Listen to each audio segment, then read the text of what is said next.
Hey, what's up? So I finally got around to writing some thoughts on Hogwarts Legacy, put a post together, and I'm going to read it for you right now, read it to you. All the screenshots that will play right now are screenshots that I have taken. They're not half of the screenshots that I have taken, but there are some that I picked out for this video. Hopefully, I don't know how many are actually going to show. I had an issue before with OBS not. I put like I don't know, maybe 100 screenshots in there, but OBS has like a limit, and that must be a new thing because it didn't used to have one like years ago. I was able to put like 150 screenshots, but now I don't know. I don't know what's up with that. Anyways, so I'm gonna read my post here, and I started it with a preface because I had no intention of comparing these two games. It just happened as they're both newer and both very special to me. I could have easily removed all the comparison talk and jumped into a review, but I also wanted to share my extra thoughts, so I've left them. I forgot about that. I actually stopped calling. I rarely call my posts about things reviews. I have done it multiple times, but I usually try not to. Mostly because I'm not trying to critique something. I'm just sharing my thoughts on it. So there's a difference there, right? Like if I was trying to be objective or whatever, um, I would probably approach these things differently. But oh, just noticed. Okay, anyways, I know I forgot about a thing. Things changed for me here a little bit. Yeah, so it's kind of like I had recorded a video about Gotham Knights, and I called it "I Love Gotham Knights." That's all. I don't consider it a review; it's just me talking about it. Anyways, I had forgotten as well. I had started putting this post together. I don't know when, maybe a month, 2 months, a few months ago. I don't remember when I started it. So when I had first started writing this and putting it together, I also had recently just played through, I think even completed, pretty sure I completed it, Star Wars Outlaws. I had played through Star Wars Outlaws before I even started writing about Hogwarts Legacy. And I had played Hogwarts Legacy long before I even played Star Wars Outlaws. But yeah, so part of that was like when I was writing about Hogwarts Legacy, just because Star Wars Outlaws happened to be a really amazing game to me, I freaking love the crap out of it, and I look forward to Ultimate Edition being on sale at some point when I can finally pick it up. But yeah, so I both of these games really are just a couple of my favorites. They're not even like, well, Hogwarts number one. Hogwarts Legacy is probably up there, kind of with Uncharted 4 and Mario Odyssey because it's very special. Uncharted 4 was superb and excellent for like a one-time playthrough. It's just so slow. There's so many problems with it. Like it can be really damn boring, but overall, truly excellent experience. Mario Odyssey was not like that. It was never boring. I found every second of Mario Odyssey just absolutely exceptionally fun. And Hogwarts Legacy is just, I just love the magic of it all, man. I love the magic. So anyways, these were little extra thoughts as I sat here reading my thing. I'm going to get back into my post here. Hogwarts Legacy is a truly special and immersive magical experience. It is extremely rare to see this kind of deep passion from a developer team in a video game. The amount of detail that went into this world is mind-blowingly incredible. I think the same about Star Wars Outlaws, but that game isn't anywhere close to half as good as Hogwarts Legacy, and I don't say that as an insult. That's just how special Hogwarts Legacy is. Star Wars Outlaws is pretty extraordinary, even without reaching its full potential. While Star Wars Outlaws also has a deeply special world, Hogwarts Legacy takes it even further by having every single aspect of gameplay also being very special. Star Wars Outlaws has basic and fun gameplay, while Hogwarts Legacy offers multiple unique ways to play in combat, puzzles, and exploration. Some of it does feel a bit dumbed down, as most of it is on the simplistic side, but the large variety in puzzles and events to do in the game make up for the simplicity. There's also wasted potential in Hogwarts Legacy, such as caves that are just tiny, but they exist in a manner that makes the world as a whole fun to explore in. I can't help but wonder if maybe they went unfinished, as cool as they are.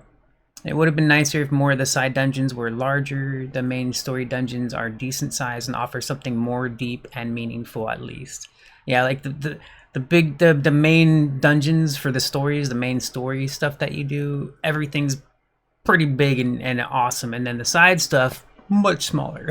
Especially when it comes to like the caves with the treasures. And the caves, there's a lot of them, and I love that. I love that there's a lot of caves that you get to explore and go grab quick treasures and stuff, but they are one room, like it's a hallway to a room, and that's it. That's the cave. And there's a lot of them. There are some bigger caves, and I didn't go into this detail in my post here. There's so much detail, dude. There's so much detail, and I mostly just kept it simple because I have so much to say on the game. Like, I could go on forever, dude. I could write like a freaking book on this, man. I put so much detail. But yeah, no, so the side caves, right, like not related to main story missions, they're very tiny, but they're cool. Like, they're cool little extra content to do it. I do enjoy them. But yeah, so it was just weird to me. I was like, there was, you know, here and there were these little things where I was like, this seems like it was supposed to have more, you know, like, and they just, maybe they had started on some of these things, and then eventually they got to the point where they were like, oh, we have to finish this, you know, we're going to sit here for another 10 years working on this if we don't, or whatever. I don't know. But so anyways, all right. Let me see. The reason I'm comparing these two games is because I also felt like Star Wars Outlaws really immersed me into the universe of Star Wars. Everything was familiar, and it felt great to experience the world of Star Wars. The same goes for Hogwarts Legacy. I feel like I'm living in a truly magical world as I walk, run, and fly through it. Forgive me for rambling. I just really love both these games and felt the need to say that.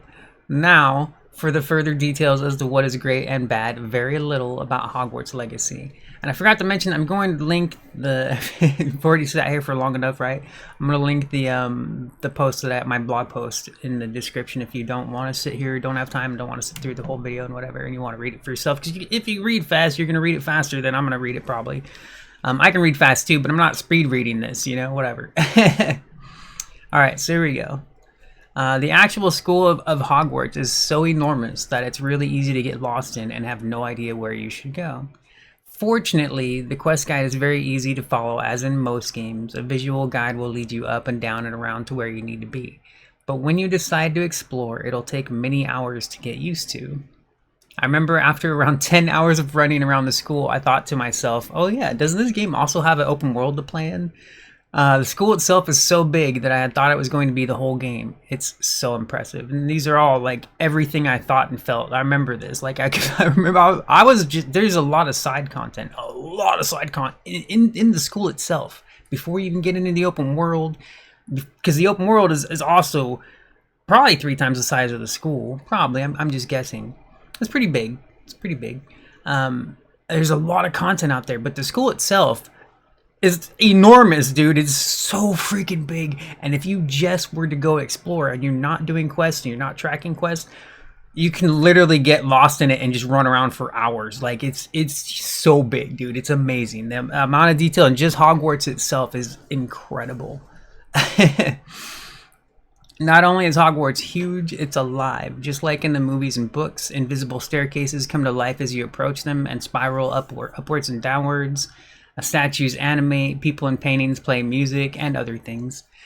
Ghosts fly around. There's so much living magic everywhere you go. I would like to go into details about the variety of puzzles and events you encounter, but there's so many, and I also don't want to spoil that experience for you. I didn't want to like explain every little puzzle thing and all this stuff. I was like, they're gonna see it, like they can play, you know, it's fine. There's a lot of content, and I could like, if I were to do like a walkthrough or something, or specifically make a post only about those little things, then I would go into more detail. But for this, I was like, you know, you're gonna play the game, you go play it and you'll see, you know. Eventually it will get repetitive and copy pasty, but it'll take a while before it does, because there are so many different things to do and enjoy. Yeah, so it took a while before I started noticing. I'm like, oh, it's the same thing here, same thing there, same thing. But it took a while, and it's still fun. Like, because there are so many different. There's a pretty good variety in little things that you do, many different things that you do. It's pretty cool, man. Character customization was a thing I forgot was even going to be in Hogwarts Legacy. I really did. I completely forgot. Like, I remember when I first booted up the game, I was like, oh wait, I'm picking my hair and my clothes, or do you pick your clothes? I don't think you pick your clothes. I think you just create your face, basically. But anyway, I forgot I was going to be in the game. There's a decent starting kit to choose from, nothing super advanced, but enough to put yourself together. You also go through the act of choosing your school house with the sorting hat who asks you questions. Just like in the books, you're able to choose your house even if the hat picks one for you that you don't want to go with. I also put in parentheses, or am I remembering that wrong? So I was like, am I remembering that right? Like, you did get to pick your school anyways, right? In the books? I think so. It's been a long time since I read the books.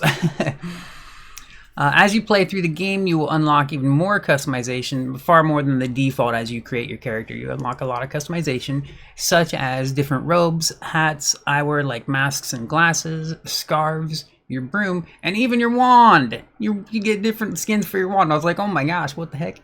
It's very cool, and there's quite a bit to unlock, but it does take a while. Yeah, I mean, it took me a long time before I had like a decent selection of things that I could actually pick between. Well, a lot of the customization, especially early on, depending on, I don't know if you bought the DLC or which now you can get it pretty cheap with the full game, like 15 to 20 bucks or whatever. But I forget. But a lot of the customization is basic school outfit, right? Like there's like 15, maybe I'm just get 10 to 15 like variations of your school uniform, and I'm just like, come on, man, for real? Like, I wouldn't even, like, come on, this is barely a different variation of the same like school outfit that you wear. But aside from that, there are a lot of different customizations that you can check out. If you look at my post and you scroll through it, I did create an image. I photoshopped it, whatever. I just cropped some images and put together one image of some different outfits that I customized and stuff. So if you want to check that out, you can take a look. There's a lot of them though. There's quite a bit of customization, but it can take a long time before you actually unlock it up. That reminds me about the loot in Hogwarts Legacy. This is an actual RPG with gear improvements. I haven't given it much thought most of the time while playing, because once you have good gear, it's rare to get an actual upgrade. You can even get higher level gear that is worse than what you're currently wearing. Most of the time when I'm looting gear, I'm just hopeful that I'm getting a new transmog to customize my character with. I'm fine with that. I don't mind that I'm not constantly upgrading my gear, but it is a little weird to have so much loot with so few upgrades. Excuse me. I think every looter game suffers the same issue. You can also upgrade your gear and modify the stats on it eventually. Excuse me one sec, sorry. Like a hiccup or something. Okay. Let's see. Eventually you get to modify your gear, upgrade it slightly, not like drastically, but you get to do little modifications and upgrades to your gear. It's one of the long grinds of the game. I didn't start really crafting my gear until 40 hours into it. I'm sure you can do it sooner, but probably not to much benefit. As you play, you also unlock the different modifications and the crafting material to upgrade your gear, so you won't have anything major until you're deeper into the story. Yeah, it takes a while before you get into the deeper stuff, you know, because you get a glimpse early on, like you're able to look at it, see it, but you most likely won't have the materials to even upgrade your gear and whatever. It's like it's there, you can see that it's a thing you can do, but you won't have the stuff for it. It is cool that you can modify your gear to your playstyle preference, more defense or offense, more powerful throwable weapons, things like that. I focus on the faster gain of the ancient magic meter for epic takedowns quicker. Again, I only finally did that after I was 40 hours into the game. The upgrades are cool and the modifications are cool, but they're not required to kick butt and play game before even accessing that feature. Alright, let's see. I also, I forgot about this. I also hadn't even unlocked skill talents until I was 10 hours into the game.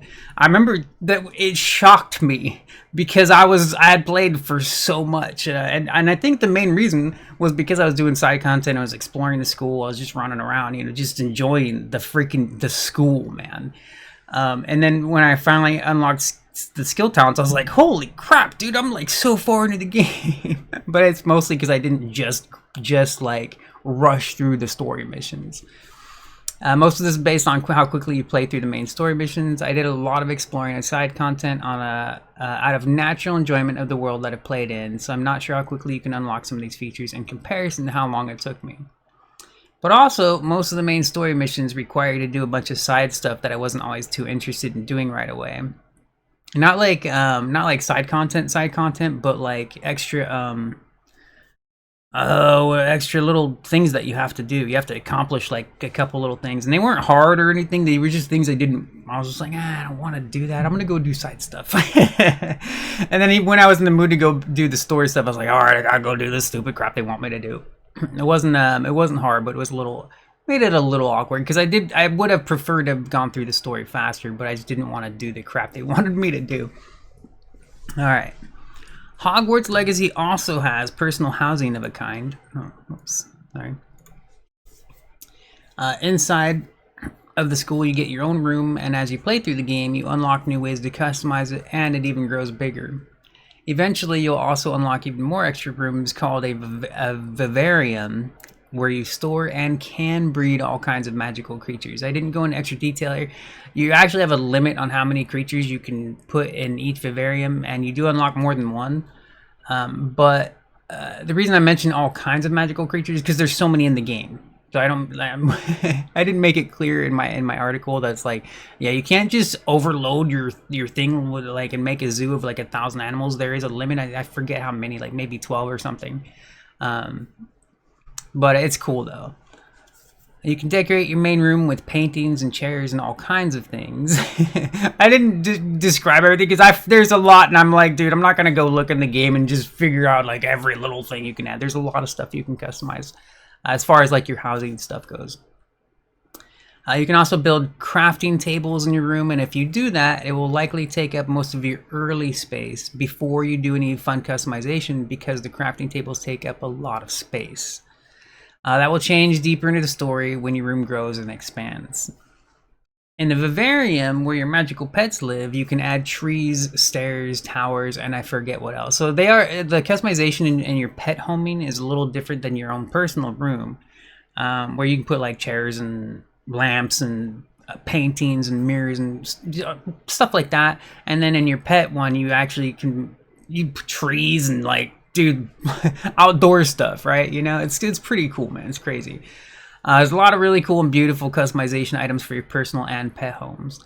You can also change the sizes of each item to smaller or larger, different from the default. There's different than default, and then you go smaller or larger. That's it. 3 different sizes, but it's cool that you can do that. These customization unlocks can be very grindy, which I have not had a problem with. I'm still mostly playing through the open world side content as I push through the main story. I hadn't mentioned I still haven't completed the campaign yet. I have taken my time with the game and breaks from it here and there. I find it easy to burn out on, but I do love it very much. I hope that I take time to fully modify out my vivarium because I have imagined doing it, but oftentimes I never do much with housing in the games that I play, even when I like the concept. Yeah, I did like a little bit in my vivarium. I added like a little tower. I didn't build on the tower because you can actually make you can do a lot, man. It's pretty neat. So I added like a little bit to my vivarium. I added some trees. I added some statues. I added some different things very briefly, like maybe 5 to 10 minutes of time. And when I did it, I was like, I had ideas, man, in my head. I'm like, I want to do all this stuff, and I'm like. But I'm not usually like a housing player. Like some people, they go nuts over that stuff, and I've seen it. I like even like in Minecraft, the stuff that people build inside these games, you know, is incredible. The game Dreams, I've always thought, you know, often like I want to go like maybe build something in it, and I just haven't, and I really should. I keep forgetting. I really should. I don't know if the game shut down the servers or what happened with that game. So I know the dev team, I think, broke up or something. I don't know. I don't remember exactly what happened, and it's just strange because everybody that talks about that game has their mind blown, and they can't believe all the things that they can do and create in it, you know. So, anyways, yeah. As much as I love these types of things, I don't usually end up doing them a lot, you know. But yeah, when I first placed some stuff in my vivarium, I was like, I want to come back and I want to do some real stuff here because it's cool, man. It's really cool. And I don't even mention like all the different types of magical creatures that are in the game. It's freaking awesome. Alright, continuing. The combat in Hogwarts Legacy is one of my most favorite things about it. It's just a lot of fun generally. It's like the Batman Arkham games, but with magic. I was not expecting so many puzzles and activities in this game, though. I don't know why, but I think I was expecting more combat. It's not that there isn't plenty of combat. There's just a lot more puzzles and activities than I had expected. So what happened here, I started that paragraph about the combat, and my plan was to describe the combat and go in a little bit more details, and I didn't end up doing that because I was like, oh yeah, like this stuff, like I forgot, like I ended up doing a way more like puzzles and all the platforming and stuff like that. The combat's cool, and I just didn't end up getting into more details as I thought I would, and it's not a big deal, like it's just like Batman with magic, and I'm like, all right, if they don't know that, whatever. All right, here, continuing. This game reminds me, because of the different activities and puzzles in the open world and all that, it reminds me a lot of the Zelda series. It reminds me a lot of the Zelda series. New spells are usually unlocked through main story missions, but some are also gained from side missions. The ones that gained from side missions are spells you don't need. Like, there are certain spells from the main story that you need to get for the main story, and there's not a lot of side spells that you get that you wouldn't need or anything, but there are some little things, I don't even remember what exactly, but there's a couple spells here and there that you don't need for the game that you get from side quests. You also get spell loadouts that you can easily swap between. Each spell bar holds a total of 4 spells, and you're going to end up having a lot of different spells to pick from. The animations in combat are epic. The spells really shine and stand out. I really do love the animations and stuff. It's pretty cool. Saying that, I hadn't written down any notes on the graphics specifically. I usually don't. I always talk about graphics, but I don't usually like go into details in a post or whatever talking about the graphics. And I'll say they're beautiful, right? You know, some might call me a graphics whore, but good gameplay is always my #1 want in the games that I play. Then story, then music and sound effects. Kind of priority, right? Visual style and graphics are always going to be the first impression, but if the gameplay is bad, the graphics don't matter. I love good art, and this game is stunningly gorgeous. Stunningly. And I'm like mouth dropping like, oh my gosh. Like it has that thing where graphics in the distance, specifically out in the open world, aren't as great. But F that, this game is insanely beautiful and impressive. And if I don't, as a reminder, something I think about all the time whenever I think of this is something like the Assassin's Creed series. Specifically the older ones, the newer ones are different, but the older Assassin's Creed games, they were beautiful at the time, right? Impressive, really nice. But then, like, the stuff in the distance, the trees and the just the background stuff that's not up here, you know, where you're playing it, but the stuff off in the distance, kind of looked like crap, you know, kind of like that. So I wouldn't say this looks like crap, but it's definitely truly impressive, like the up close stuff, and then the distance, specifically in the open world, it's far away and it doesn't look impressive or anything, right? You know. But yeah, no, so that's, you know, whatever. Generally, the game is stunningly gorgeous. For general gameplay, the controls are smooth and fun, easy. I love that you just walk through doors by pushing forward on the controls to move, your character through them, rather than having a use button unless the door is actually locked. It drives me nuts having to press E or F on the keyboard to open a door every single time. I like when games do this natural door mechanic, and it's rare. I was thinking about it too after I'd written this, and I'd gone back and I was looking. I was like, I can understand why some games do that that mechanic, especially if you're going to be playing a game that has a lot of doors that you can't walk through. They're just there for looks, right? How many buildings are in all these games where you can't actually walk inside of them? So I can understand why, you know, most games would force this, you know, the use button. I get it, like that makes sense, but it is really annoying a lot of times, especially when you're playing a game that has a lot of doors that you can walk through. So in this game, there are a lot of doors you actually can walk through. I mean, I can't even remember. There might be very few doors that are just there for looks. You can pretty much go in every building. And I'm trying to remember like why there was maybe a couple of a few here and there that you couldn't actually walk through. But mainly the only ones you can't walk through by default, like just by pushing forward and walking through the door, are ones that are actually locked. And then you eventually, you know, are able to unlock those doors and go find treasure and stuff like that. All right, continuing. Then there's the broom in Hogwarts Legacy. I love riding on it, but it never really feels that fast or anything. I'm fine with that. It obviously gets you around quicker than walking or running does. It just doesn't have some great feeling of speed. I didn't update this, the sensation of speed, right? Like it lacks it. It reminds me a little of the motorcycle in Gotham Knights. It's fun, it's cool, but it doesn't actually feel fast. The feeling does change when you're doing precision races, the precision racing missions, which are fun, but there's not many of them. There's not a lot of racing missions, which kind of sucks because they are really fun. And it's only because of how precise some of it is. Like, it's not like super overly hard or anything, but I would say they might take a couple tries or whatever, because you know, when you're flying around just normal in the open world, the speed doesn't feel very fast, right? But when you start doing these little missions, it's like, oh crap, I am going fast, because you know, you have to churn quicker, and you're not used to that. When you do that in the open world, you're just flying around and like whatever. But when you have to make precision turns and stuff, it's a little different. I find the keyboard controls fine. They just take a little getting used to. It's probably smoother on a controller, but I find them perfectly fine and doable on the keyboard and mouse. I forgot, I did not mention it in here, and I would say it's kind of spoilery, only if you're not familiar with the game or Hogwarts, or Hogwarts in general. But you also unlock a griffin for riding, and I didn't mention it because even after I got it, it's cool and I like it. I haven't ridden it much, but even after I got it, it's just I can't remember exactly why I keep using the broom. There is a reason. There's a reason why I keep using the broom over the griffin, and it's not because the griffin sucks. I just can't remember why. It might just be habit, and I don't know. But I think there's a specific reason as far as like preference goes.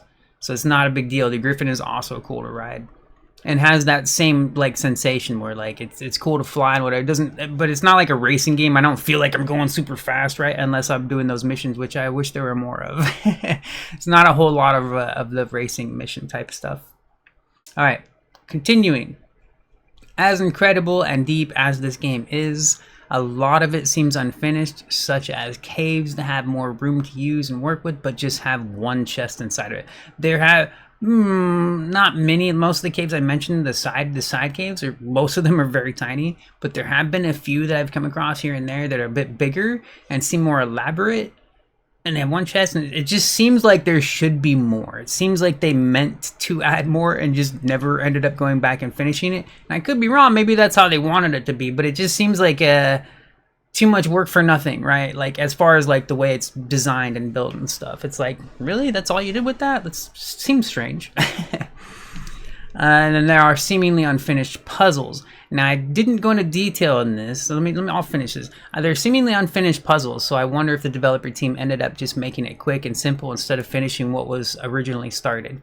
Now, the reason I didn't go into more details is because I don't remember exactly what they were. I just remember there were some puzzles that I came across here and there where, like, they just felt unfinished. It seemed like instead of finishing what it looks like would have been worked with, they just gave you like this simple bloop, you know, right? Like, because they had to finish it. Maybe. I don't know. It just seems like that. I think it's a fair guess, right? Especially when we know what's going on in the industry. But it's the reason I don't like nitpick on it or anything is because everything in this game is still incredible. You know? So there is a little bit of stuff in the game that seems unfinished, and you know, that does suck. So that's why I mentioned it there. Alright. Hogwarts Legacy is a game that you want to have patience with. It's not meant to be rushed through. This is just my own personal feeling as I was playing through it. And we'll see why. While the combat is an action-based like the Spider-Man and Batman Arkham games, the world itself is designed for you to be immersed into. It's designed to be an experience. That's how I felt too, especially in the school. The open world doesn't have that same feeling because it's open, right? Like, you can kind of do whatever and go wherever and whatever. But the school is it's just insane, man. Like, it's so deep. It's so deep. And it's like what I said in the beginning of this post was like, I thought that was going to be the whole game. That's how big it was, you know? And then I remembered. I was like, oh yeah, this is an open world game. Like, there's going to be stuff outside. Like, are you kidding me? You know, right? But it's just everything in it. Everything just makes it feel like a living world that I'm supposed to actually just keep living in every day. Like, that's just how it feels to me. So that's what I wrote about it.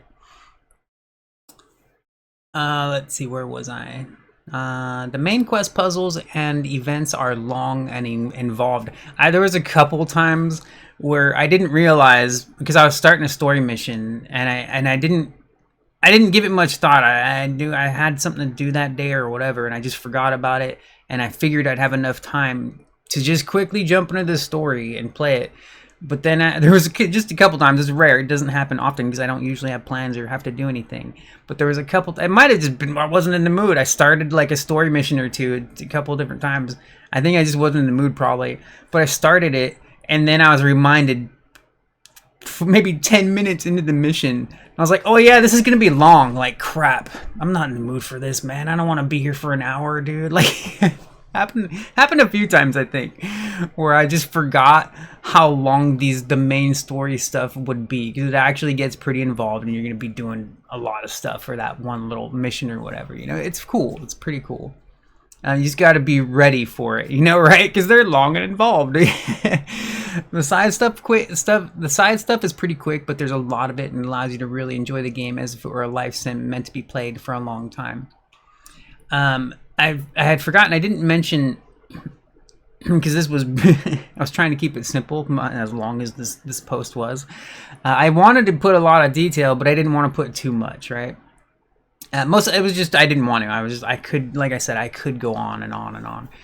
But one thing about the side stuff, I mentioned here how the side stuff is pretty quick. But what's cool about it is a lot of the side stories are actually good. They're good. You get more into the characters that are part of the main story. And it's not something you have to do, right? Like, if you didn't do that side quest, you're not missing a lot, right? But if you do it, it's actually really cool. It's not like a quick fetch quest or whatever. There's a story there. There's some good dialogue, good voice acting, and all for the side stuff. Like, there's actually really cool stuff. What I was referring to specifically in this post are like the little side activities and the caves and the puzzles, like, you know, just those little things, the brief little puzzles and platforming missions. There are longer ones too. They're related to the main quest usually, like the long platforming and stuff like that. So I had forgot. I went back and I was looking through this and I was like, yeah, I didn't mention the longer side quests, because there are side quests that are like kind of involved in there. It's just cool story stuff, and if you didn't do it, you're not gonna miss anything. The cool thing about that though is the side stuff. A lot of it, not all of it, but you usually get rewarded for it. Like, there are side quests that give you transmogs too, and I'm not 100% sure, but I think there's probably a couple or so or whatever of the side quests that will give you transmogs that you will not get as loot. And I'm curious how much there might be, because I know there was at least one side quest I remember that I got a transmog, and then later I got that same transmog as loot. So I'm not sure. I'm pretty sure there's at least one or two transmogs from a side quest that I have never seen as loot in the game. Maybe it's just RNG, maybe, but it's possible that some of these side quests are giving you transmogs that you would not otherwise get, and you would get it sooner if it's grindy as far as RNG. You probably get it sooner if you did that side quest. But the side quests are cool just to do if you're interested in the world and the characters, which I am and was. So I found them cool. Alright, Hogwarts Legacy takes place before the books. There's a lot of lore and side quests, not all of them, and journals or notes that you find along the way. So there's side quests that have extra lore related to characters, and then there's journals or notes that you just find laying around and whatever. And you may meet or read about the parents or grandparents of characters that you're already familiar with if you were a fan of the books or movies. So that's kind of cool. I'm not even like a deep lore master in this game or anything, but I did recognize here and there in the notes and journals and stuff, and some of the characters you meet in the game, I recognized their names. So I was like, oh, they must be related to so and so, right? You know, so that's kind of cool. But you don't have to be familiar with the books or the movies to enjoy this game. I don't think it's just cool if you are familiar with it that you get that extra little, you know, bit stuff. Alright, and then final note here, final thoughts. Always remember that you may not feel the same as me. And I just felt like writing this. I don't know, I just felt like it. Because it is something I think all the time, no matter what. By default, this is my natural state. Like, don't just take other people's opinions and think of it like that way yourself, you know, right? It's just whatever. You may think to yourself, wow, he likes that much, I have to go play this. And then you might be disappointed. I can't imagine why, but I can't imagine why you would be disappointed in this game, but hype can easily ruin anything for anyone. Try to never approach anything based on someone else's opinions. Halo was such a major disappointment to me, but I do enjoy the series. It was just so hyped up. Not all hype is intentional. We just get excited for things that we like. I absolutely love Hogwarts Legacy and Star Wars Outlaws. They're very special to me and certainly do stand out from most of the other garbage that is out there in the AAA industry.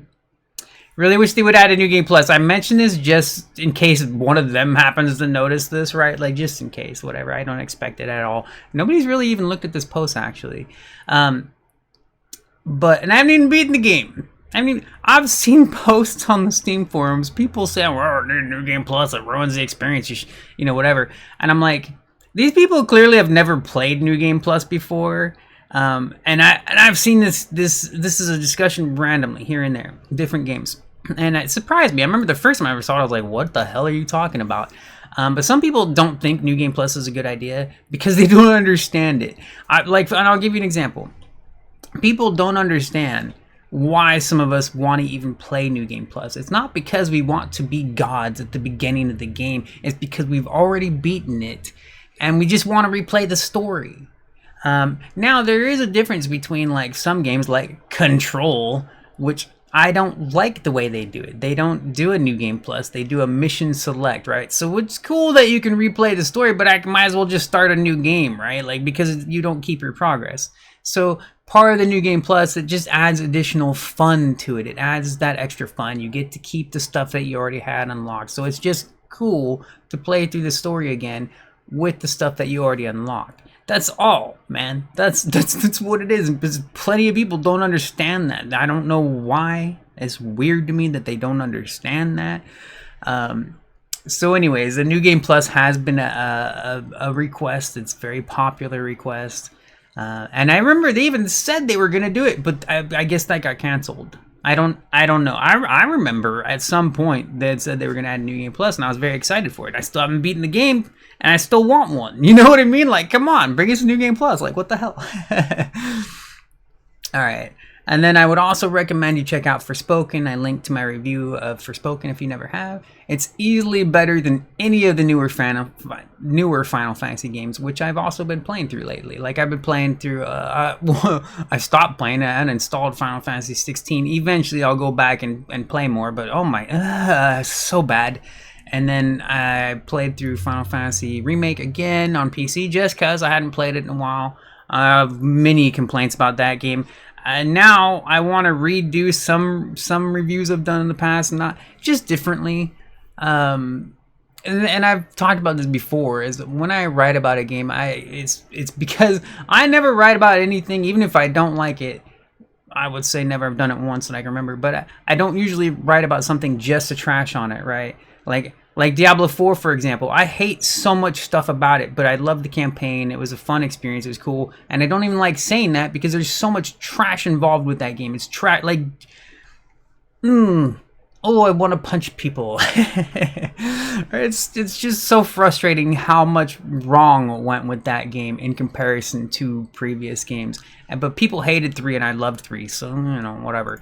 But same with, like, Watch Dogs Legion. Like, I love the campaigns, the stories, because there's a few different campaign stories that are different arcs, right? Like different story arcs or whatever. And I loved them. I love the campaign in Watch Dogs Legion. But gameplay-wise, it's far worse than the previous 2 games. Way worse. You know, right? So there's just but I did talk about Diablo 4. I was like, I would give it a 9 as far as the campaign experience because I really did like it. But I don't even want to give it that kind of a score because overall, generally, there's so much wrong with that damn game. It's frustrating as hell. Same thing with like Final Fantasy VII Remake. Love it generally, but there's so many issues, and a lot of those issues, especially with combat, are back in Rebirth. And it looked better. It's slightly better. It's barely better. It's actually barely better. Rebirth is. It looked so much better. It looked like they made it so much more fluid and cool and whatever. But the reason it's not, because I don't want to. I'm gonna go in the whole like thing, right? I gotta make a separate review, which I've started, but it's gonna be a while before I start talking about Rebirth and like an official like review type post or whatever. And I don't even know if I'll ever actually get around to it. I might. I was thinking about getting back into that game again today. Been a couple days, like 2 or 3 days since I played it. Got into this really cool dice game recently called Astria Six-Sided Oracle, something like that. Astria Six-Sided Oracle or Oracles. That game's really cool, extremely addictive, a lot of fun. But yeah, so I've taken a break from Rebirth, and I like Rebirth. I like it. There are things wrong with it. You know what I mean, right? Anyway, so Hogwarts Legacy, I have almost no complaints about this game, man. Like some of it seems a little unfinished. It is a little too simplistic in some areas, you know, whatever. But just it's an incredible experience. It's magical. It's beautiful. It's so much fun. I love it, dude. It's a really cool game. And I think I had maybe a few more extra thoughts to say here and there about like different things, but I already forget what they were. I know at the beginning I meant to mention my article that would be in the description, the link to it or whatever, before I even got into it. And now I remembered after I was like a few paragraphs and I was like, oh yeah, by the way, go, you know, if you don't want to sit here through the video. But anyways, all right, I'm going to go now. I will talk to you later. Take care. Bye-bye.